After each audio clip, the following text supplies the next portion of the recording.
ചെങ്കുത്. അപ്പോൾ ഇന്ന് J hope ഒരു വിവേഴ്സ് ലൈവ് വന്നിരുന്നു. ഏകദേശം 35 മിനിറ്റോളം നീണ്ടു നിന്നൊരു ലൈവായിരുന്നു വന്നിരുന്നത്. അപ്പോൾ ഈ ഒരു ലൈവിൻ്റെ ചെറിയൊരു മലയാളം എക്സ്പ്ലനേഷൻ ആട്ടോ ഞാൻ ചെയ്യണത്.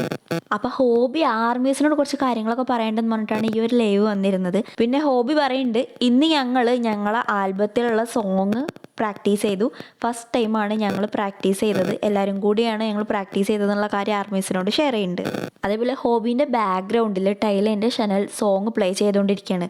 അപ്പോൾ ആർമീസ് ഈ ഒരു സോങ്ങിൽ ഡാൻസ് ചലഞ്ച് ചെയ്യാൻ പറയുന്നുണ്ട്. അപ്പോൾ ഹോബി നോക്കട്ടെ ഞാൻ ചെയ്യാമെന്നൊക്കെ പറയുന്നുണ്ട്, ചെറുതായിട്ട് അതിൻ്റെ സ്റ്റെപ്പൊക്കെ കാണിച്ചിട്ട്.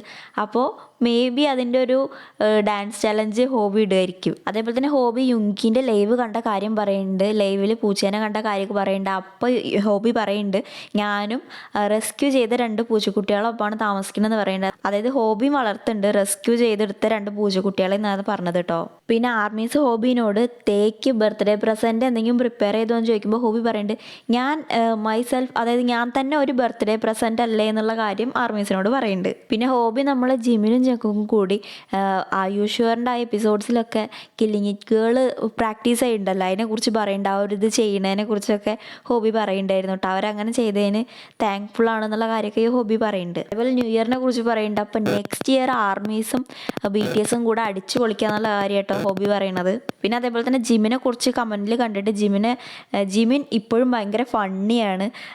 എന്താ പറയുക, ഇപ്പോൾ കൂടുതൽ ഫണ്ണിയാണ്.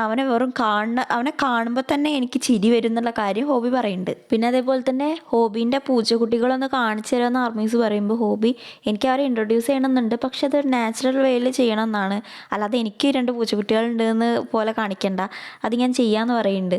പിന്നെ ജാപ്പനീസ് സംസാരിക്കുമെന്ന് ചോദിക്കുമ്പോൾ കുറച്ചൊക്കെ സംസാരിക്കുമെന്ന് പറയുന്നുണ്ട്. പിന്നെ ആർമീസിനോട് അതേപോലെ തന്നെ ഹോബി പറഞ്ഞത് 2025 അവസാനിക്കാനായി നിങ്ങൾക്ക് ഇത് വിശ്വസിക്കാൻ കഴിയുന്നുണ്ടോ എന്ന് ചോദിക്കുന്നുണ്ട്. അതേപോലെ ഈ വർഷം ഞാൻ എൻ്റെ കോൺസേർട്സ് ഒക്കെ ചെയ്തിരുന്നു, അപ്പോൾ അങ്ങനത്തെ കാര്യങ്ങളൊക്കെ പറയുന്നുണ്ട്. ഇയർ എൻഡ് ചെയ്യാനായി, നെക്സ്റ്റ് ഇയർ സ്റ്റാർട്ട് ചെയ്യാനുള്ള കാര്യങ്ങളൊക്കെ ഹോബി പറയുന്നുണ്ടായിരുന്നു. പിന്നെ അതേപോലെ തന്നെ ഹോബി വീണ്ടും ഇംഗ്ലീഷ് പഠിക്കാൻ തുടങ്ങി എന്നുള്ള കാര്യം പറയുന്നുണ്ട്.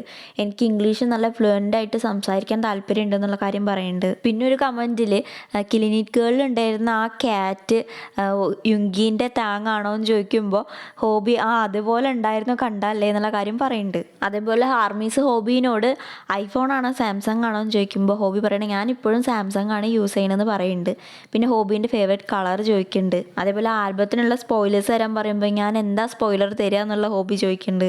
അതേപോലെ armies ഹോപ്പിനോട് Curtis mic drop cover ചെയ്ത് കണ്ടോ എന്ന് ചോദിക്കുന്നുണ്ട്. അപ്പോൾ ഹോബി ഞാനത് കണ്ടു എന്ന് പറയുന്നുണ്ട്. പക്ഷേ മൈക്ക് ഡ്രോപ്പ് പോലത്തെ ഒരു സോങ്ങിൽ ബാക്കിയുള്ളവർ ചെയ്യുന്നത് നല്ല ഇതായിട്ടുണ്ട്, പക്ഷെ എന്നാലും അതിൽ ചില എലമെൻസൊക്കെ BTS ചെയ്യുമ്പോൾ അത് അവരുടേതായ എക്സ്പ്രസ് ചെയ്യുന്ന രീതി ചെയ്യുമ്പോൾ കുറച്ചും കൂടെ ഒരു വ്യത്യാസമുണ്ട്, എന്നാൽ അവർ ചെയ്ത് ഞാൻ കണ്ടു രസമുണ്ടെന്നൊക്കെ ഹോബി പറയുന്നുണ്ട്. അങ്ങനെ പിന്നെ 2025 കാര്യങ്ങളൊക്കെ എല്ലാവരും നന്നായി സെറ്റിൽ ചെയ്തിട്ട് നെക്സ്റ്റ് ഇയറിലേക്ക് പോവാം, ഹാപ്പി ന്യൂ ഇയർ എന്നൊക്കെ പറഞ്ഞിട്ടാണ് ഹോബി ഒരു ലൈവ് എൻഡ് ചെയ്തിട്ട് പോയത്.